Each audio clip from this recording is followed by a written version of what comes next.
So, if you think the United States Congress is going to sit here and allow Social Security to be cut, even if there's not a penny left in the trust fund, you've been dipping into your ketamine supply. It is not going to happen. We'll just go into the general fund and take the money, won't we? Right, and that's... Hey everyone, welcome back to the channel. Today I've got something really juicy for you. Senator Kennedy had a fiery clash with a Dem witness, and it's a must-watch moment, so let's dive right in.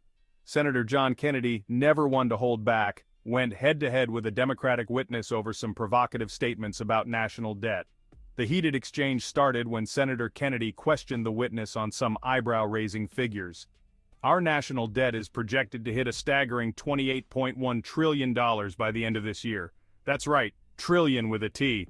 To put that into perspective, it's just under 100% of our entire GDP.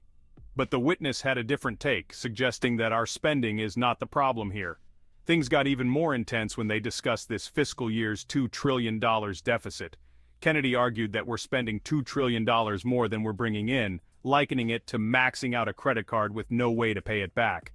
The witness countered with claims that cuts to programs like Social Security could never get congressional approval. Classic kick the can down the road politics, right? Then Kennedy threw out some real numbers, proposing a 1% cut across all federal departments, which would save about $70 billion. Sounds like a lot, right?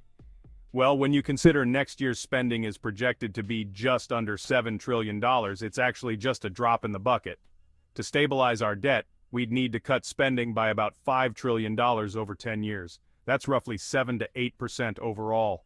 It's a tough pill to swallow, but the alternative could be even worse. Director, what's the national debt right now? Well, it's... we project at the end of this year, it's going to be over $28.1 trillion. 28 trillion. What percentage of GDP is that? It's just under 100%. Could you speak into the mic and Yep, repeat that? it's just under 100% of GDP. Okay. And for this current fiscal year, will we have spending deficits? Yes, sir. We're looking at about a $2 trillion deficit this year. And that means that we've spent $2 trillion more than we took in, right? That's right. So we've had to borrow money. That's right. That's right. The debt is going up. And so that money that we borrowed increases the amount of national debt, doesn't it? That's right. And it means more interest payments, which then goes back and means more debt. So there's a negative cycle attached to it. Okay. So our current national debt is over 100% of our economy. It's $28 trillion. Let's suppose that we think in 10-year windows, as you know. Let's suppose nothing changes over the next 10 years. Nothing. We don't renew the tax cuts. Nothing changes. What's the debt going to be 10 years from now? Right. So our projection is then over $50 trillion or over 122% of GDP. Yeah. Well, damn, looks to me like we better do something. I mean, we can sit here and debate the tax cuts, and you talk about the tax cuts don't work. I don't know how you know that, because the pandemic skewed all economic results. But we better do something, huh? Do you think we can sustain the spending? No, the risks are mounting with higher interest payments and higher debt. And that's, as you said, that's why action must be taken. So what should we do? It's, the sooner Congress acts, the easier it will be. I get that. It's not so going to be what easier. should we do? I'm here to support you, but not to tell you what to do.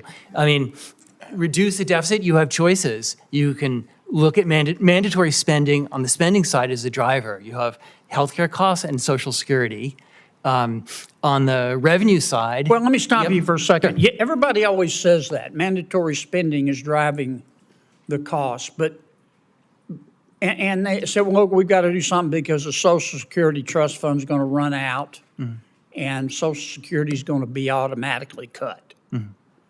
Look me in the eye and tell me you really think the United States Congress is going to allow Social Security to be cut.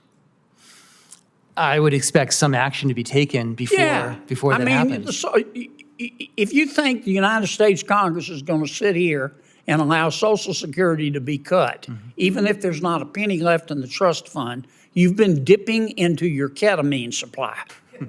It is not going to happen. We'll just go into the general fund and take the money, won't we? Right, and that would add to the deficit as compared to current law. So why do we, I get it.